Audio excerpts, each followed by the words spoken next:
Welcome into another episode of Mission Log Prodigy, a Roddenberry Star Trek podcast. I am Charlene Schmidt, and I have with me today a very special co-host, Marina Kravchuk. Hello. Hi, I am Rena Kravchuk. How are you, everyone? Great Thank to you see so much everyone. for Thank you being for here. having me. Yeah, thank you so much for being here. We know if people, I'm sure people know you. You are a very present and longtime fan of Star Trek and Voyager and Prodigy. And you are on the conventions all over the place. You're going on the cruise. Like, if people don't know you, they're not online. So it's really great to have you. And thank you for being here. Um, let's see. Do you want to do a short intro just in case people don't know who you Yeah, are? so we probably, if you know me, we probably met at a convention. This it became sort of a big part of my life. So I think I average about 8 or 9 of them per year.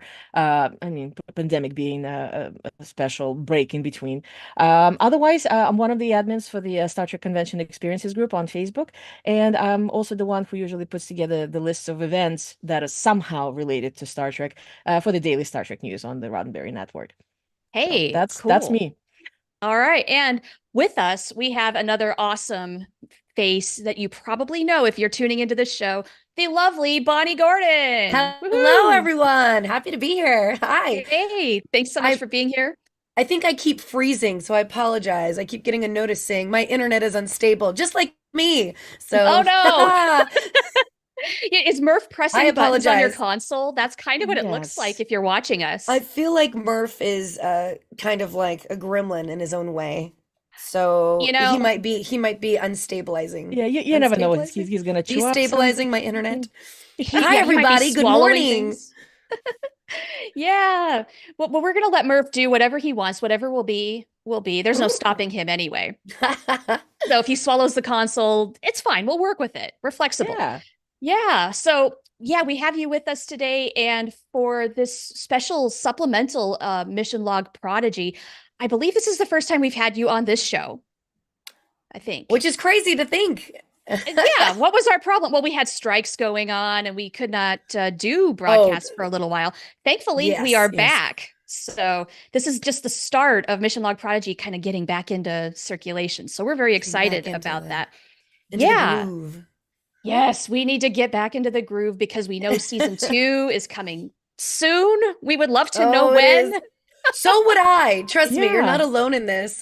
We all want to know. We're I'm hoping dying. that there's going to be an announcement soon of when it Yeah. starts because I Yes. know it's done, I know it's ready, Yeah. and I know everyone's just kind of sitting on their Oh, hands Yeah. and We're crossing chomping their at the fingers and bit. toes waiting for totally. yeah, we're chomping at all kinds of things. Yes. In the meantime, there's plenty of things that we can catch up on this show. We've got product reviews that we can talk about. We can have more interviews because I'd love to talk again with the Hagemans and Aaron Waltke. Yeah. We had Oh, Ben they're great. Hebon with us, and Hmm. would love to catch up with all of them once again. But let's get to know you, Bonnie Gordon, today. And I would love to go back because I honestly, Be if careful we what met you it, wish for. Let's go we back to met the in beginning. Vegas last year. Yes. I don't know a whole heck of a lot about what led to your career as a performer. So can we start off with that? At the very beginning, Let's go back to I was young born March Bonnie. 27th, 1986, in Lafayette, Louisiana. Genesis, chapter 1. No, yeah, so I grew up in Louisiana, loved, got involved into, community theater, children's theater, got the bug for that. I was a speech and debate kid. Oh, No, not debate. I didn't do Ah, debate, but I competed uh, throughout the state as well as nationals. So it was a huge part of my life. And also being from Louisiana, music was also such a huge part of my life. I'm I got my sure. start singing in New Orleans, like when I was 16, 17 years old, wow. in like an Irish pub, typical Tuesday for a teenager. So yeah, I think I was a musical theater major in college, opera theater minor. Wow. And after Katrina, that's when I decided to leave Louisiana. And Hmm. I moved to Florida and worked for Disney World for a bit in Orlando and got cast in a show outside of Disney called Tony and Tina's Wedding. Mhm. They transferred me to the Vegas cast. So I was Wow. doing shows in Vegas for a while. And that's when I started learning more about Star Trek because I was already a nerd. I loved fantasy, I loved sci-fi, but never really dug my teeth into Star Trek. And then I got cast.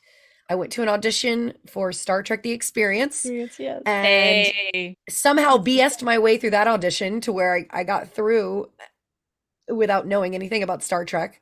But they did pull me aside and they were like, you need to start maybe Yeah. watching some. You can't use the Prime Directive as an excuse every For every question you get. You can't improv your way out of an answer using the Prime Directive. There's only so many times that works. So I started watching Star Trek, and that's how I became a Trekkie, which was not the question, but it was a nice segue. And then I moved to LA after living in Vegas for a while because I was like, what am I doing? And this all happened at a very young age of my life. I because I've been out in LA for over 15 years now. I moved Oh, out wow. here when I was like 22. I'm 30. I'm about to be 38. So it's crazy how much happened. much has happened. Yeah, a lot Like of it was life all so there. compact in the early part of my life, and then I moved to LA, and then I'm just like, and I'm here forever now. Hey, me too, I So hope I anyway. come from to answer your question, I think I come from a music theater background and just Okay. slowly started merging into other performance mediums like voiceover and on camera. Nice. So But you kind of I have, always knew you wanted to be yeah. a performer, right? It Like, was I didn't know what else I wasn't good at anything else. I was that really awkward, weird looking kid. You know, my father called me his ugly duckling, which is not something you tell to a young female Girl, child yeah. or any child Oh, really. But mm, but I when I would sing, it would be like positive attention.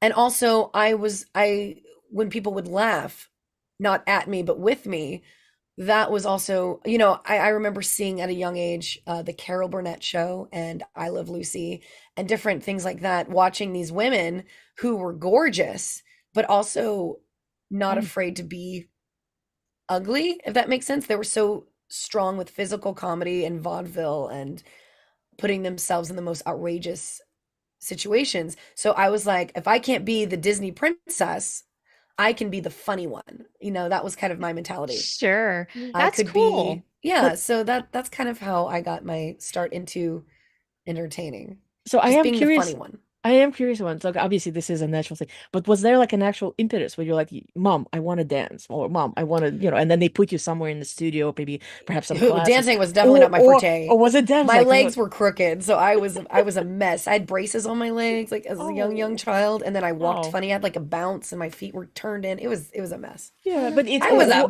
mess. yeah. But what was there like a teacher? Like she's a natural born performer. Why don't you put her in the studio? Why don't you? Oh, Was there someone who kind of like did, or you were yourself kind of like, that's what I that's want to like do. that's a two-parter. So when I was 9, my parents took me to go see Phantom of the Opera at the Saenger Theater in New Orleans, which is a beautiful old theater, like basically the type of theater you would imagine Phantom of the Opera taking place in. Yeah. And I remember just being on the edge of my seat, my eyes glued to the stage in awe of everything from the costumes, the dancing, the singing. And, I look over at my mother and I'm like, this is what I want to do. Like, it clicked. I was like, and of course, my mom's like, oh no, she's, thinking now she wants to be a prima ballerina. It wasn't that. It was just seeing the spectacle of the theater in front of me. I was like, this is it. And what else can I do? And How that's old when were you? 9 years old. 9. So you And knew early. I remember during intermission, I had to pee so bad. And then I was standing in the line and the light started flashing and I refused to miss any minute of the show. So I raced back to my seat and just suffered for another hour or so. And I remember I had to go so bad. I think my father had to carry me to a bathroom because I Oh couldn't walk gosh. because I had to use the Oh bathroom so no. badly. You know how when you're at that stage, you're like, "Ugh," like I'm like crying, and he's like rushing me to a restroom, like anywhere, he's like Oh someone, my my daughter gosh. needs to pee. But I could not miss a single minute of the show. So Oh that's my how I gosh. knew. That's how I knew it was something special. You were already suffering for your art. Yes, see, exactly. You committed early and hardcore. I Mhm. can only And admire that. to answer your question about like a special someone like a teacher, there was someone and I actually still keep in touch with her to this day. My high school drama teacher, Miss Broussard, Sandra Broussard, if you're watching, thank you for everything you've done. Was such an inspiration to me. She would give me so much freedom. I would want to do like a humorous interp piece in speech, and usually, your coaches would kind of give you the pieces or give you the scripts that they think you'd be good at, and she would be like, well, what do you want to do? And I remember my sophomore year, I was like, I think I want to do Alice in Wonderland, but I want to play like all the characters. And you have to cut it down to 10 minutes. Like that's there, you have a 10-minute Oh, wow. Oh time limit gosh. or 11 minutes, something like that. And I remember she bought like the play script version, handed it to me, and she goes, make it your own. So I had to cut it myself, and I think I kept like 16 characters in it. It was it was Wow. a lot. It That's wasn't even amazing. funny. I competed in humorous, and it wasn't even funny, but I think it was so impressive that I was doing so many different voices that they were just like, well, we have to keep passing her through. And I remember a lot of my ballots would say, "You're not funny. Get another piece. First place." Like, like great. Until they start marking me Wow. down for not being funny, I'll just keep doing this. Yeah, mixed messaging. But she Hello. was she Yeah. was so inspirational to me. And being from, Louisiana, small town Louisiana, you don't think of being able to be somewhere like New York or Los Angeles, or, you have big dreams, but they're like, okay, keep it small, kid. She was never like that. My senior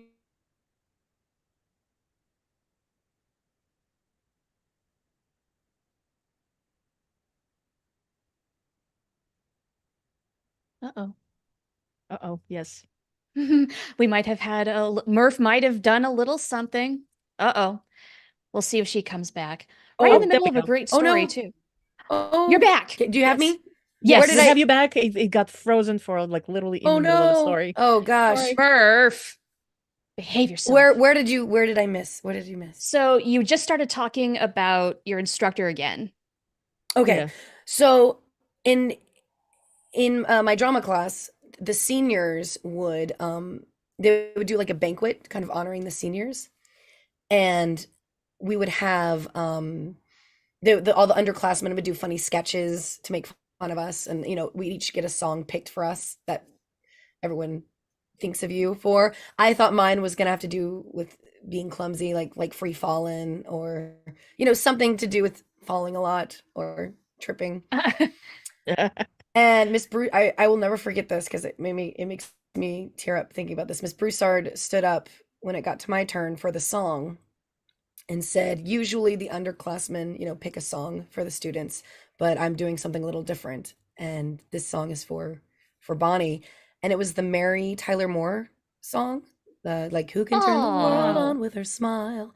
And the very end, the you're gonna make it after all. And yeah. she looked at me and she just Yes. goes, "You're gonna make it." Like it was such Oh, that's it perfect. was Aw. really special. And then when after Katrina happened, I had the opportunity to go to Disney World to be part of the college program and, try entertainment there. And I called her and said, like, I don't know if I should do this. It's a big jump. And she was the one, she goes, Bonnie, I am a teacher and I'm telling you to drop out of college and Wow. to pursue your Yeah. dream. Because she's like, college school will always be there, but you'll always have in the back of your mind the what if. And I never want you to ever experience the what if. Yeah. Oh So my she gosh. That's and every time amazing. I go home, if I'm doing any type of show in my hometown or singing, somewhere, she's always there. And like Aw. she's one of those teachers that Oh, sweet. changes your life.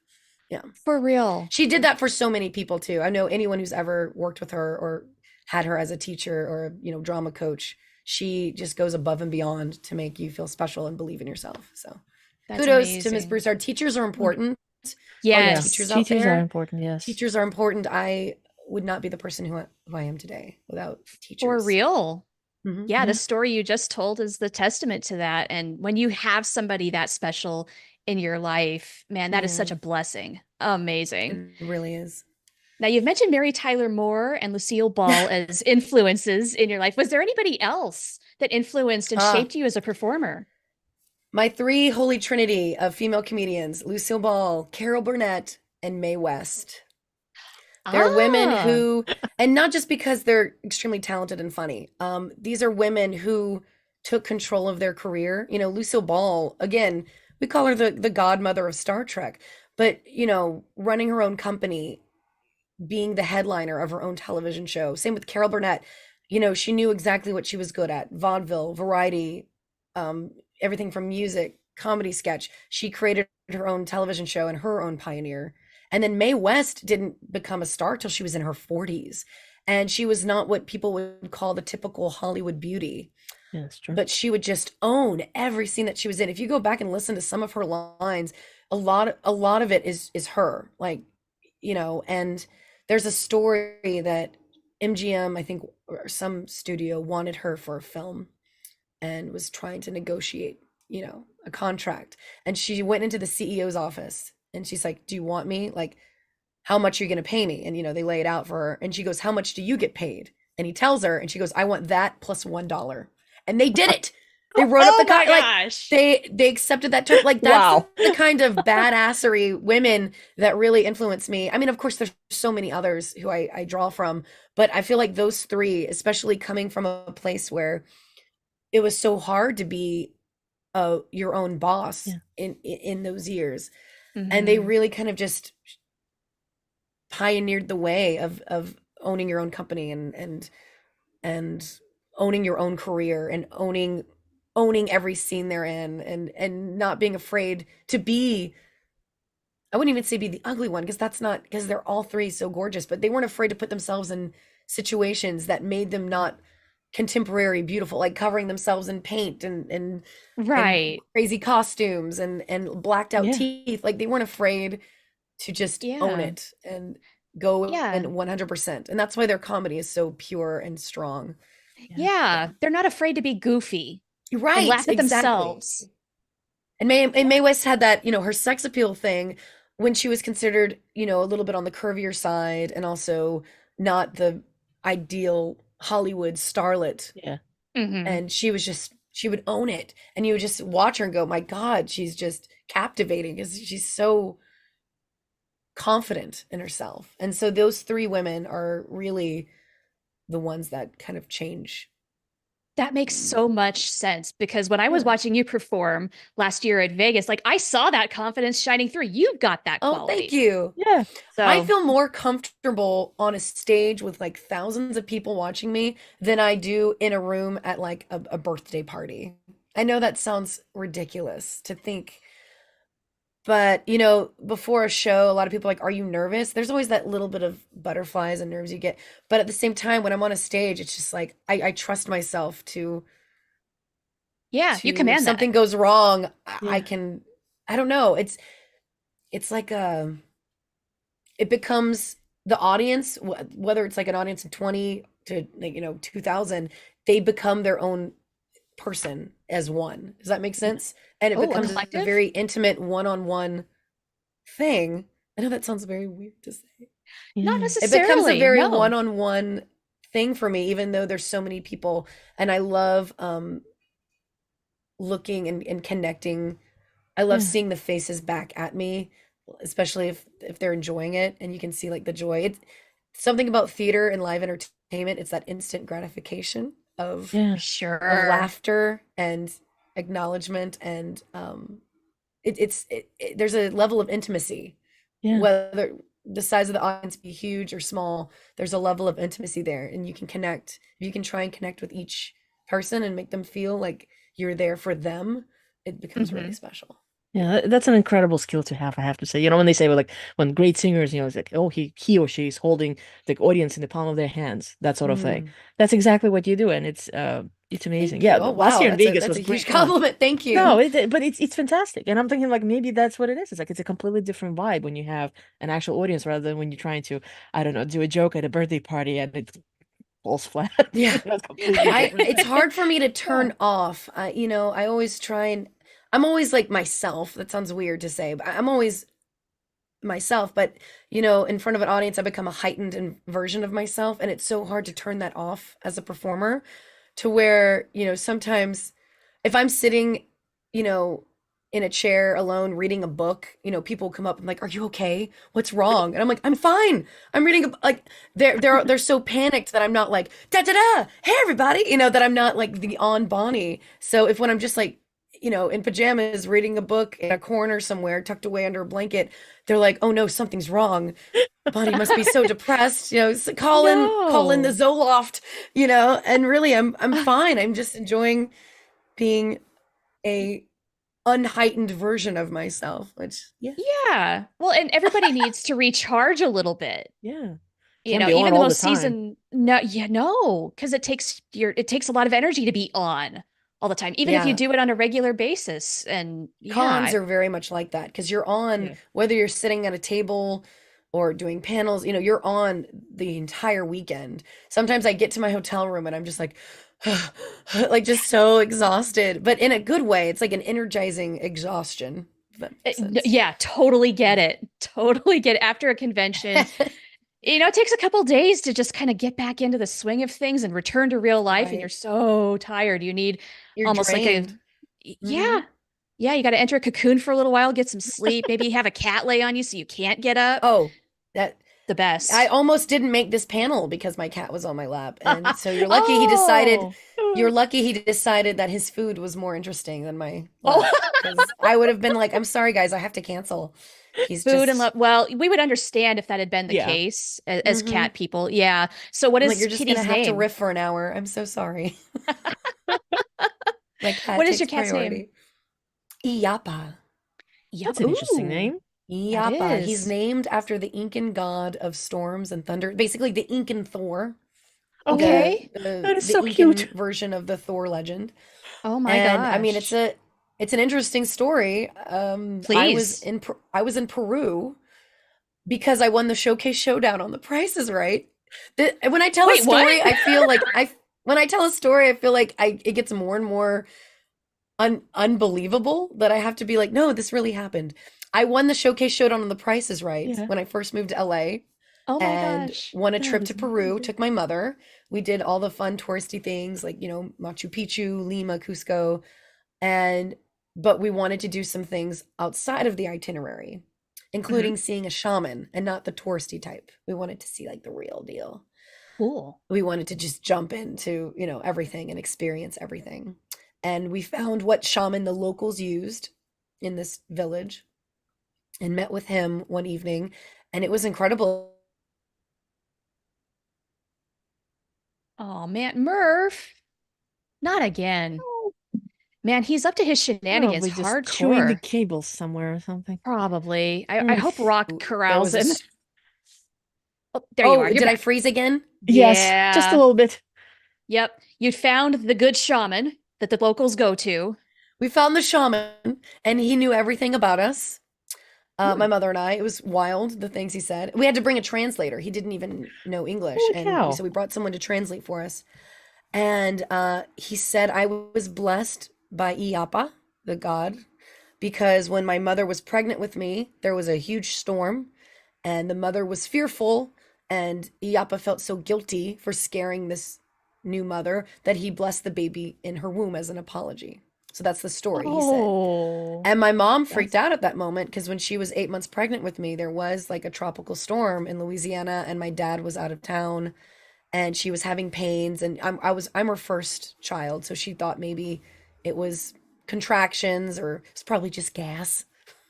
It's probably like I don't know, punching her bladder. Who knows what was but you never happening? know. You you never know. So she was very scared because again, this was before cell phones. During huge yeah. storms in my hometown, phone lines would be dead, power would be out. And she's basically home alone without any type of support. Mhm. And Yeah, then all of That's a sudden she terrifying. said the pain subsided. She felt okay and she went to bed. hmm. And he said that was the Yapa blessing the baby, calming you. And I was like, great. Now what? Do I have superpowers? Like, can I shoot lightning out of my fingertips? Like, give me something else. And apparently, Yeah. that's where my powers stop. But he's a Oh. black cat with a little white mark on his belly Oh. that when he was younger looked like a lightning bolt. Now it just kind of looks like a giant blob because he's kind of chubby. So I went with Iappa because he has, my So little cute. lightning bolt. Yeah. That's Adorable. such a cool story. Love Yeah. it. Oh my gosh. Okay. I Well, love. as much as I love cats, we should probably focus a little bit on nerddom. Now, you mentioned way back Oh, when, early in the interview, that Star Trek was not like a first love kind of a thing for you. It sounds like you were into other things. So, what were you into? oh man, I would run around my room with a little butter knife as Bonnie Baggins, with my stuffed animals. I was a I would keep a this is embarrassing. I would keep a bag by my bed in case Peter Pan came to take me to Neverland. Because Oh, first off, if I Yeah. was going to Neverland, I would need like a change of underwear and a toothbrush, which also like kind of sensible. defeats the purpose of being in Neverland because you want to be the kid and never grow up. But I was like, no, I'm prepared. I have a bag. I have also, I was like going on a mission to this magical land that no one came for me. I would listen to the soundtrack of like Riverdance and imagine like leprechauns and fairies like taking me away. Like that's how I would fall asleep. I Oh, was such awesome. a I had a giant wizard painted on my wall. So when people would come over and into my room, it'd be just like this creepy old man staring over my bed and with his arms out and it would like lightning and stuff. And everyone's like, Bonnie. And it was done by a classmate of mine that I had a crush on. So of course I was like, I love it. It's amazing. It wasn't that great. It was a little creepy. He had lightning bolts in his eyeballs. Like it was terrible. This giant wizard on my wall. And so, not every young girl, instead of having posters of like New Kids on the Block, I had this giant old man staring down at me over my bed. So again, Oh, I was a little odd duck. We were all into our different different things. things. Yeah, Yeah. yeah, Yeah. loved, Nothing wrong you with the know, wizard. I No. love The Princess Bride. I mean, you can't see it because my room is terrible right now, but prepping for a move. But I have like a couple of swords just hanging around, a As wand you do. rack because I have too many wands. So there's a Yeah. rack of them, in case. Nice. It's perfect. There's nothing. I have swords Yeah. in my closet, so that's normal. Yeah. Yeah. I mean, if anyone tries to break in, they're getting hit with a claymore and it's gonna hurt. Mostly me because I can barely lift it. But But they I won't know what mean, hit them when it but happens. now most of my room now is mostly like sci-fi and Star Trek, which I'm happy about. That's Yes. It's cool. But it sounds like you were Yeah. really into like fantasy kind of stuff I first. was. I got more And into sci-fi later. yeah, and you have this gig at the Magic Castle, right? I do. I'm So Yeah. basically a Oh, yeah. magical That. creature. go ahead, Marina. Mm. But I also a magician. Like, can you actually do tricks, or is that something just purely the Oh, performance side oh, of things? I apologize. A tickle in my throat. So I've been at the Magic Castle over 15 years. I do know magic. Oh, I would not consider Ooh, myself a magician. I consider myself more of a misdirection. If that makes sense. I'm usually yeah. every week the shows change. I'm usually the person the magicians call in if they're doing more comedy magic or want like a Yeah. musical element to their show.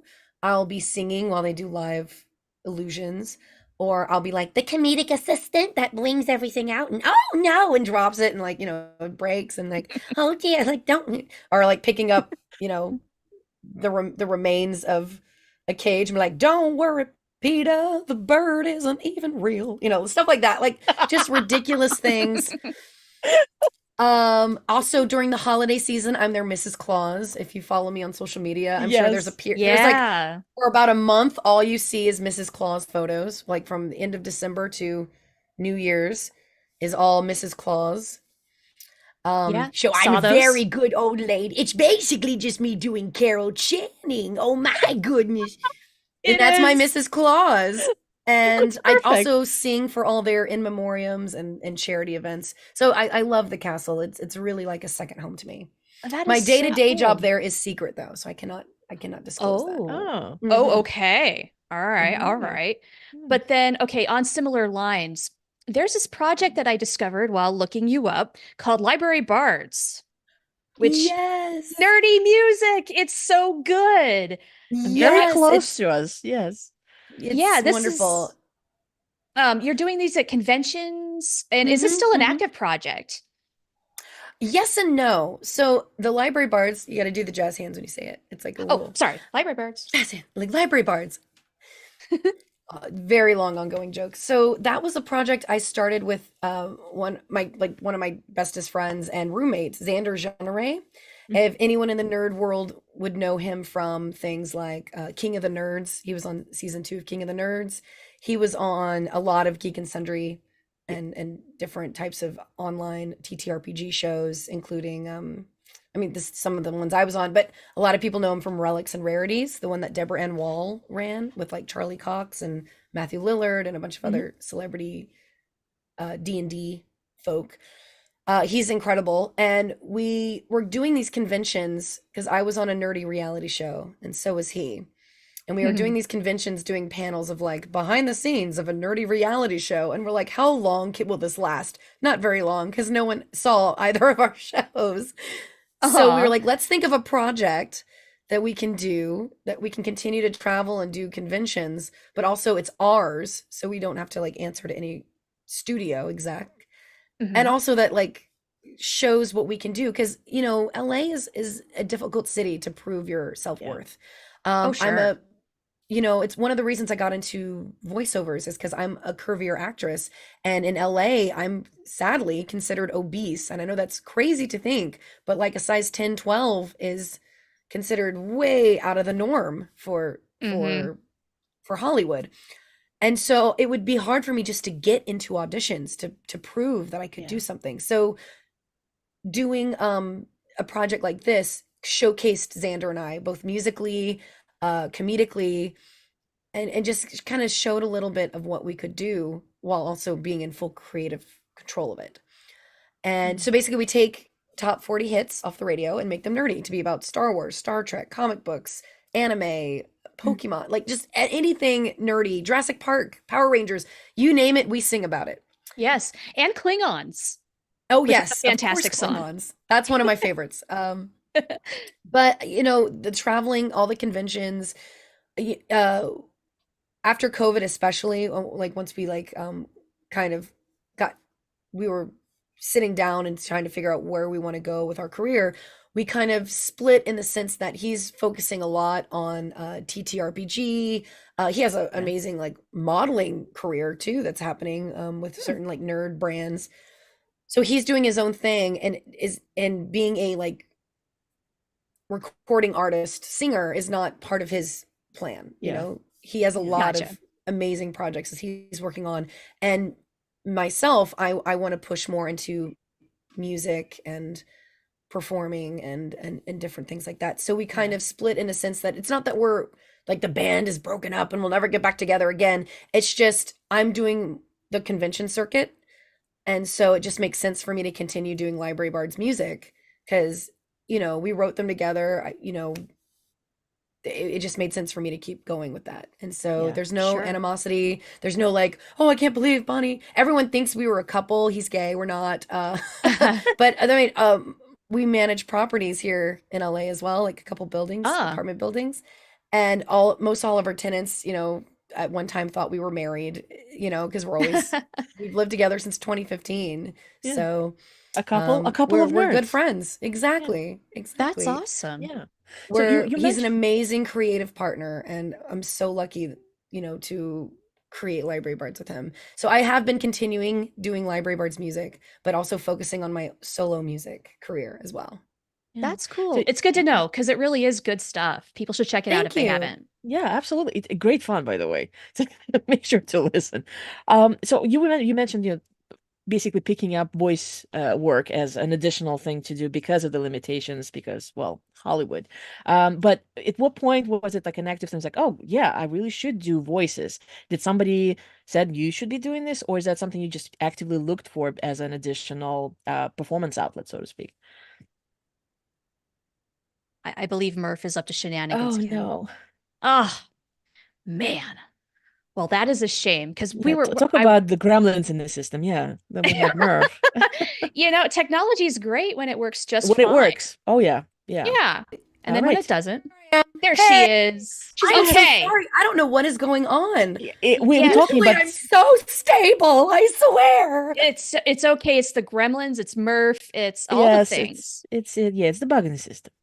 Did you get to hear my question? Should I repeat it? I did not. Yeah, so I was And I actually was doing this for a good few minutes because everything was frozen. So if you saw like T-Rex arms, it was me just trying to unfreeze things. so the voiceover work. Did you look for it specifically actively yourself as a possible additional performance outlet, or did somebody actually clue you in and like you really should be doing voices?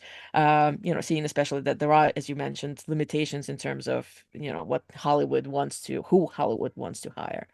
It I moved to LA thinking I could make a living doing theater. You can't do that in Los Mm, Angeles. And was doing a lot of theatrical productions, including a 1920s radio play called Tales of the Extraordinary, where we oh, record it in front of a mhm, live audience yeah. and the audience does the sound effects, Foley. Oh, It's very cool. fun. And in that production, there were some incredible voiceover talent. Anyone in the nerd world would recognize names like Matt Mercer, Taliesin Jaffe. A lot of the Yeah. Critical Role folks Hmm. were a part of it. A lot of the cast of Street Fighter. I mean, just amazing, amazing voiceover actors. And they were the ones that gave me the push. They they were like, you should really look into jumping into voiceovers. And they recommended me for a small little video game project because I guess someone dropped out last minute and there was a deadline and one of them was like, "Oh, Bonnie can do this." And they called me in and then that led to another and that led to another and then it just kind of snowballed from there. And so it was never something that I was gonna jump into and pursue. I had no Is it idea it was a career path to begin with until they pushed me into it. Yeah, but did you I find that like that's just a natural way that like all this incredible myriad of voices you're capable of producing? Or did you take classes to kind of like I develop did. I this took classes, skill? workshops. I Hmm. think everyone who's interested in voiceover should take workshops and classes. It's one thing to be able to do a bunch of silly voices. It's another to actually be able to act doing Yeah, voices. That's a big misconception when it comes to voiceover acting. And some of the best actors are terrible voiceover actors. Some yeah, of the best voiceover actors are terrible on camera and theatrical actors. It's a completely different medium. yeah. Well, And both. yeah. I'm actually curious about that. So, well, specifically for people who work with their voice, you have to have Sure. incredible control over it. But how much like you starting on a new product, how much effort would it take to actually find the voice with it? That's exactly what the production team is looking for, like a typical voiceover job. And perhaps like let's pick something from the games that you had to voice. Or how long does it Sure. take you to actually like, okay, this is the voice I'm doing for this one. This is the voice I'm doing for that one. They Um, usually just the with process. with auditions, they usually give you a little bit of a breakdown of what they're looking for. They'll even sometimes put references. I get a lot of whenever I audition for something, I'm always sent the stuff where they're like looking for a Jennifer Lawrence, Scarlett Johansson type because I have that lower textured voice Hmm. naturally. In fact, if anyone knows who hires Jennifer Lawrence's ADR, please contact me because our voices are almost identical. Um, I feel like so for example, sometimes when you get like say there's a cartoon for like Nickelodeon or DreamWorks or something, they'll sometimes show like a little sketch of the character and say, it's a little boy, kind of insecure, um, he looking for someone who can do like excited but also like kind of in a nervous way. And then if you're looking at the picture and if you see like maybe he like has um like looking at the size of his face and like wearing a little hat, like maybe have like a little snot bubble coming down. So maybe like I give him like a little stuffy nose or something, you know, and get him like really excited and talk really fast, but getting a little bit of a nasal because he obviously didn't bring his inhaler, like stuff like that. So you think of Oh different boy. things, or if you're looking at something and it's like a villain, and she's like tall and regal. So you want to make her very confident in what she says, and you when you look at a photo of a character or if you look at a description, you can kind of feel where to go. Sometimes it's the opposite. Sometimes they don't know what they want.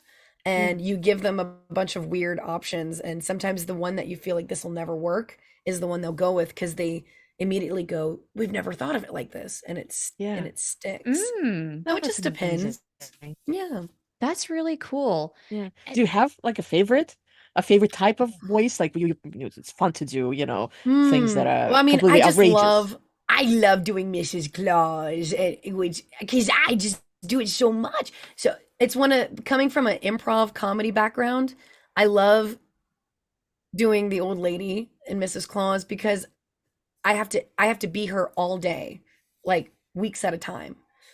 And I get asked so many questions as Mrs. Claus that I have to improv and like have all these answers ready. So I feel like she's like one of the most comfortable voices I do because I do it so long and for so much time. Like, for example, everyone always asks if they've been bad and if they're going to get coal in their stocking. But darlings, coal is a natural resource now. All right, we can't afford that. All the naughty children get Nickelback CDs. So like stuff like that. I just Oh have so much fun. no! I have so much fun, Oh, like just coming up with funny bits with her. And you that's can get so away good. with so That's much. so fun. You can get away with saying terrible Yeah, things if little you're old just lady. dressed like an old But lady. Yeah. yeah, Yes. And I have like my little footsteps, but everyone's like, "Oh, Mrs. Claus, your skin regime, like we must know. You look so young." And I'm like, "Oh, you fools! I'm 1/3 elf, and I have a doctor in Beverly Hills." And so, like I just have all these little bits I do with her. She's so fun. Yeah. Oh my gosh, it's so good. It's like you Thank get to you. take advantage of the best part of being an old lady at a younger age where you Yeah. can say anything and get away with it because what are they going to do to an old lady? Oh yeah, I remember Jeff Goldblum was at the Magic Castle with his family one year, and he was Hmm. like, "Mrs. Claus, it's so nice to meet you." I was like, "Oh, Mr. Goldblum," and I was like, "You're on my list, if you know what I mean."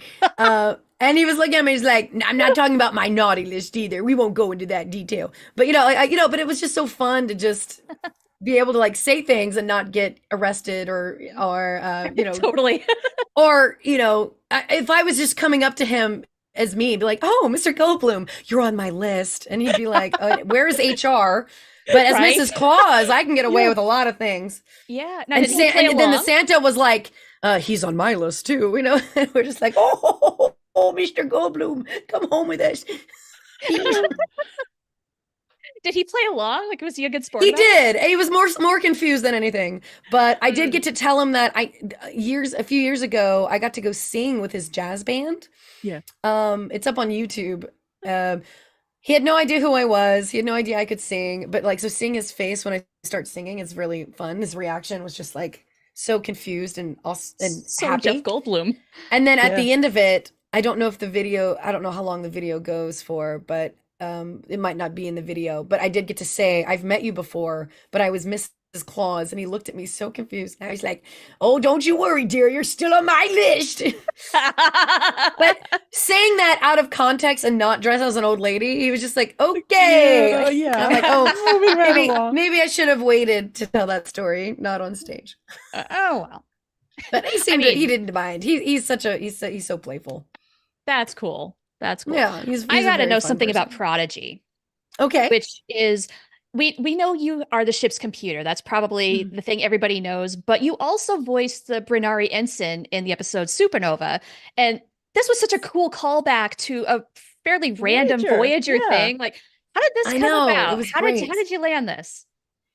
Well, kudos again to the Hagemans. They're incredible. Mhm. They brought me in the beginning for a bunch of different things. I was doing scratch for Gwen. I was doing scratch for Janeway, and that just means I was recording all the lines um, before the actors came in to record. That way, the animators had something to work with Uh-huh. instead of just like someone in the editing bay just reading off the lines on paper. They brought me in so it would get kind of acted out, and it was a blast. So they were already kind of trying to figure out like other small parts for me throughout the series because as the ship computer, I love being the computer, don't get me wrong, Yeah. but it's not like there's not much acting, like let me what is your motivation behind this red alert? And I'm like, I don't know, not panic because I'm a computer, you know? There's only so Right, many like exactly. red alert I can do before it's like, okay, we get it. Right. Unable to comply. Access granted. There's not a lot of meat to work with. Although I do get to say some pretty cool things as the computer. Anytime there's exposition and they're like, "Oh, we can't explain this with a character. Oh no. Oh, not again. Not Right when again. she was getting to the really good part too. Yeah. Of course. Of course. You know, Okay. at one of these points, we're just gonna completely all freeze over, and then we come Have back the and we're like, computer say and it, and I'm now just like, I will read off this paragraph and explain. So close. so close. No, there I am. Oh my gosh, you Yes. guys. It's Yeah. okay. Murph. Every time it happens, a big thing flashes on my screen. Your internet is unstable. And I'm like, I know. I know. Yeah, No, Murph, I mean, I'm he needs to like take a nap or something. Maybe Rock needs to go play with Yeah. him, get some Just energy go out, eat something else, not my internet connection. yeah. right? I mean, Yeah. at some point, if we all freeze, we should all come back and say, and now that Bonnie told us everything about season 2 of Prodigy, Yeah. moving right along. There it is. Well, that would get the crowd riled up, wouldn't it? Yeah. Yes. Also, I'm We sure don't want you to Nickelodeon be would be in giving me a call no too. trouble. Yeah, no, no, no, no, no, no, no. I'm kidding. I'm kidding. Completely But no, joking. I don't know how much you missed, but I was just saying the Hagemans were great. They were always trying to find extra bit parts for me and other Yes. things for me to do as an actor. And You were transitioning from talking about the computer to being a not computer character. Something that has got more it. meat. Well, yeah, Yeah. that something. Yeah, they wanted to give me something that had more meat. So whenever little side roles, because I've gotten to play a few little characters here and there, and whenever this scene popped up, they were like, "Oh, we should give this to Bonnie," which I was so grateful for because again, Janeway, she's my captain. She's one of my favorite captains. Ah, And one of the things that episode of Voyager, even though it's just kind of like a one-off throwaway Yeah. episode, I think is so important. It shows Janeway's character and her morals, the fact that she risks everything to save these people, and then she has a way to kind of get home, but instead uses the wormhole to get the shuttle through Right. of them to protect them. I feel like just showcases everything she is as a person and really showcases Starfleet's morals and beliefs. And to have the writers do something so beautiful as to bring one of these, refugees that she rescued and saved back, it just shows, seeing it from the eyes of this child being saved by Janeway and being saved, I guess, by the Federation, and then later becoming a part of that and being on the opposite side of the brig and seeing having this chance to kind of almost pay it back.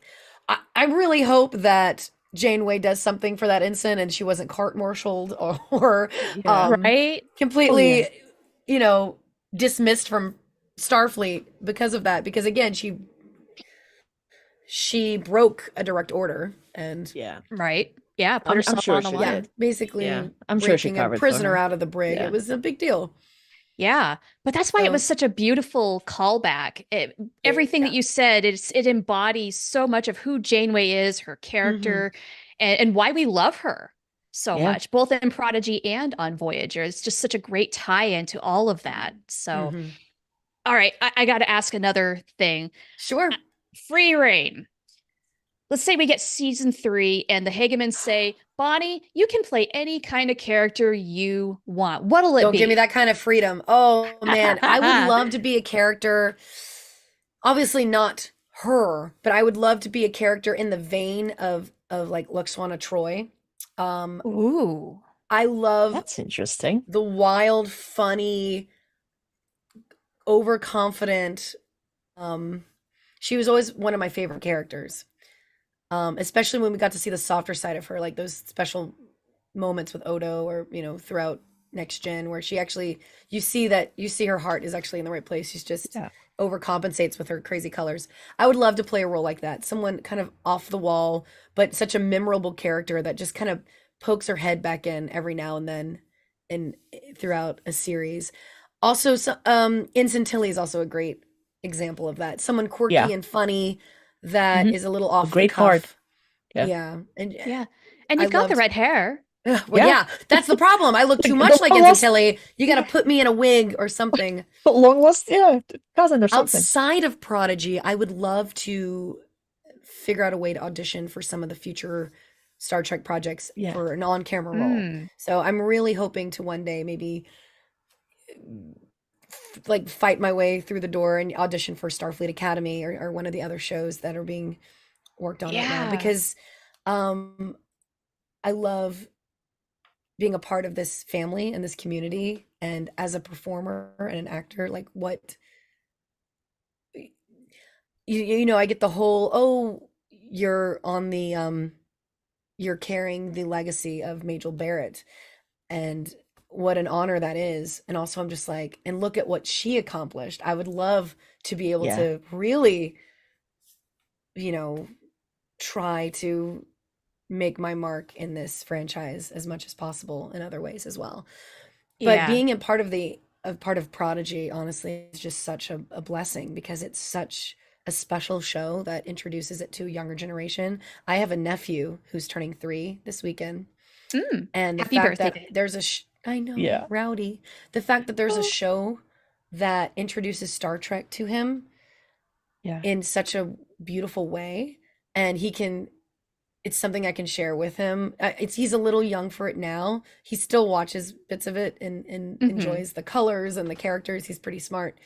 But the fact that later down the road, it'll be such a gateway to this world for him. And I can't wait for Totally. him to my dream is to take him to a Absolutely. convention and dress him up like a little character. And Yes. Oh, that'll I'm be so much fun. I know one day I'd make a great mother, but honestly, I'm just the only reason I'd have a kid right now is just to have an accessory, which is terrible. Like just to dress up in a costume, And So he's maybe I already shouldn't have any here. kids. Maybe I should just take, everyone else's kid, be the fun, kooky, crazy aunt that takes them to, to Disneyland and the conventions and then brings them Absolutely. back. Yeah. Yeah. But you know So what? maybe not so much. You get to all the fun stuff, none of the really hard work. Exactly. I just get to Yeah. be Win, the fun, win, crazy win. aunt that takes them to conventions. Yeah. Yes. Absolutely. Oh, that's going to be the Yeah. best thing. Yeah. And that's one of the greatest things about Prodigy is it is so open and Right. accessible for families. So we hear a lot on this show because we had viewers call in, usually parents with their kids, parents who watch TNG, DS9, that sort of a thing, Yeah. Yeah. introducing their kids to Star Trek via Prodigy because it's such a good entry Yeah. point for anybody really, but especially kids. Absolutely. And that was That's exactly key. Is that like it's a family show? It's not just something that like, oh, I think I've met both fans and non-fans of Star Trek who are aware of Prodigy and like, yeah, it's just a kids show, and it's like it's not just a kids No, show. It's a show. It's it's a for family everyone. show. It's a beautiful show. It's a show that Great has storytelling. something to say, whether you're a fan of Star Trek or not, and it really should not be dismissed like that. So Hmm. I'm kind of like not surprised that the fandom had a very, very strong reaction to when the cancellation was announced on Paramount side. And I mean, obviously you are aware since you're online about the the Star Trek Prodigy campaign, which I actually want to hear your reaction, like when you heard that this was happening and that it actually was a success. Yeah. So Well, when we got canceled, it was a shock to all of us. And it was like getting a bucket of iced water thrown on us. But you, here's what I would speak to the Hagemans, and watching them navigate it. They were like, yes, this is terrible, but at the same time, there was a piece of them that were not worried. They were like, someone's got to pick this up. It's too important. Like they knew the story yeah. was going to get told. And then seeing the fans' reactions, we were blown away. I was just it, it I mean, the fact that the fans got together and got a plane to fly save Star Trek Prodigy over the studios in LA. I mean, that just shows the amount of love people had for the show, as well as the importance of it. And seeing all the posts that people would make about their children discovering it and watching it as a family. There's not a lot of Star Trek shows out right now that you have that. And that's why it's so important. The show teaches, the Starfleet beliefs and morals that we would love to go into having this as a future.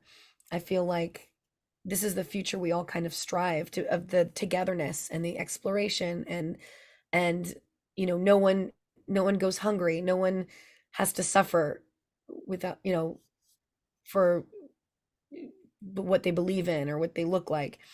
And it's so important for children to learn this at a young age because right now, especially with the negativity and the divide that our world has right now, um, shows like this are so important. Seeing a group of these kids, this group of aliens, all coming from different backgrounds, different body types, different genders, coming together and working together and living as a chosen family. That's what people need to see right now, I think. And Prodigy is just so important. It really is. Yeah. So thank you to the fans who fought so hard for it. I mean, there wasn't a day that went by that I didn't see a Save Star Trek Prodigy hashtag on multiple feeds. And the fact that people just kept doing it and kept pushing for it and kept writing, like people like me and Aaron and the Hagemans and then the cast, the crew, the writers room telling. Oh, darn. Oh no, again. Ah, well, and we Almost. only have a few minutes left. This is precious time, Murph. And then the finale of season 2 is Yes. no, no. I'm not sure what you missed, but That'll never all I get know old. is that all the people who wrote in to me, to Aaron, to the Hagemans, to the writers room, the crew, the cast, it kept us fighting for it too because we saw the fire burning in the fans, and it kept us positive and us, believing that it was going to be okay, and it wasn't. It It's works. the best feedback loop ever. Yeah. Yeah, and Prodigy is crucial. We need these kids to grow up and pave the way for the future that we all do want. Yeah. Absolutely. Yeah, I'm not sure how much you missed. I like spoke some really amazing poetic It was profound. crap. We heard And most of it. Good. I was like, And I was speaking from the heart, and then I froze, and I looked at your faces. I was like, oh, they're really into this because you both were like, yeah, We were but you were transfixed. frozen, and I was like, oh no, they're just We were hanging on your every word no matter what, but we were Yeah. also frozen. in And a loop, a time unfortunately, loop. we only have a couple of minutes left. And so, how about we start wrapping up? You've got a big convention coming up, do you not? I do. The Star Trek Trek to San Francisco with Creation Entertainment. It's one of their new conventions that they're putting up, and it's fantastic. Ryan Husk and I will be the hosts of the convention. We have a lot of fun surprises and programming set out. We have a kickoff party the Thursday night. I'll be doing a concert, like a jazz concert, one of the evenings. It's going to be a lot of fun, and can't wait. I can't wait to show everyone kind of like the fun programming we have. In I store. cannot wait. I'm really looking forward to it. So Yeah. we'll see you in San Francisco. I'm glad you get to go. Absolutely. I can't, unfortunately. My husband's It's okay. also got to go out of town for work, so his thing takes precedence. I got to stay home with the cats. We'll make some noise. Let Creation know if you can't make it to San Francisco, like how excited you would be if they come towards you. Because the goal is for them to do a whole tour Series. of these conventions all over the country. So the more noise you make, the more support they see that they have, the more cons they're going to bring around the country. I think they're really trying to push more Star Trek conventions that they put on. Yeah. That would be great because That would be Vegas gets the fantastic, big yeah. thing every year, and not everybody can make it to Vegas, but Well, maybe yeah. When you have a Yeah. small tour, which is something that they used to have. They used to be a nice, 5-6 of conventions all over the country. Well, that they you could make do. They to, do it with Dallas and Supernatural Chicago. and Vampire's Diary. They do it with other fandoms as well. So they're really Yep. looking into broadening. Words are hard. They're looking forward to expand and really bring more of the Star Trek conventions to the fans elsewhere. So I'm very excited to see what they do with that and to be a part of it from the get-go. Yes, absolutely. Yeah. Well, where can folks find you? You are all over the internet. Where should people look you I am up? so Googleable. Just search Bonnie Gordon or just on all social media, Twitter, Instagram, TikTok, at Bonnie Bell G. You can also find my solo album anywhere if you just search Bonnie Gordon Con Artist. And you can find my comedy music with Xander anywhere at Library Bards. It's like library cards, but with a B. Hey, love it. Love it. Yeah. Thank you so much for My joining pleasure. us. Thank This Thank was you you. so guys so much much for fun. having me. And And Yeah, it's tremendous. yeah, yeah, I'm just again happy to be a part of this community. There's nothing like Star Trek fans and the Star Trek community. You guys are oh, amazing. we're All of so you. lucky to have you. Absolutely. Well, thank Yeah. you. We're Thank you. the luckiest people. Yeah. Marina, where Oh, can folks find you? I'm usually on Facebook and Twitter, Instagram. I did join the newer ones like Mastodon and Blue Sky, and you'll always find me if you search by my full name, which I tend to use, or you can use my handle Dracorex, Drakk, or Rex.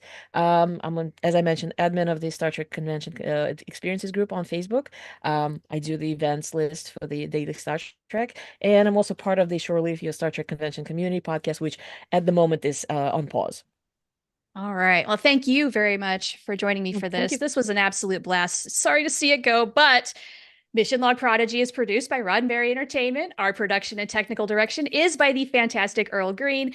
And our website, Oh, your opportunity to comment and connect with us is at missionlogpodcast.com. And if you want to support Mission Log directly, and you really should, we've got so much cool stuff going on in our Discord. You can go to patreon.com/missionlog. That gets you admission to that Discord. Thank you all so much. And thank you to Virtual TrekCon for having us in our lineup for Yes. Virtual TrekCon 5. Thank you, all of you out there who are watching and listening. Go boldly and go fast. keep trekking. Live logs and proper.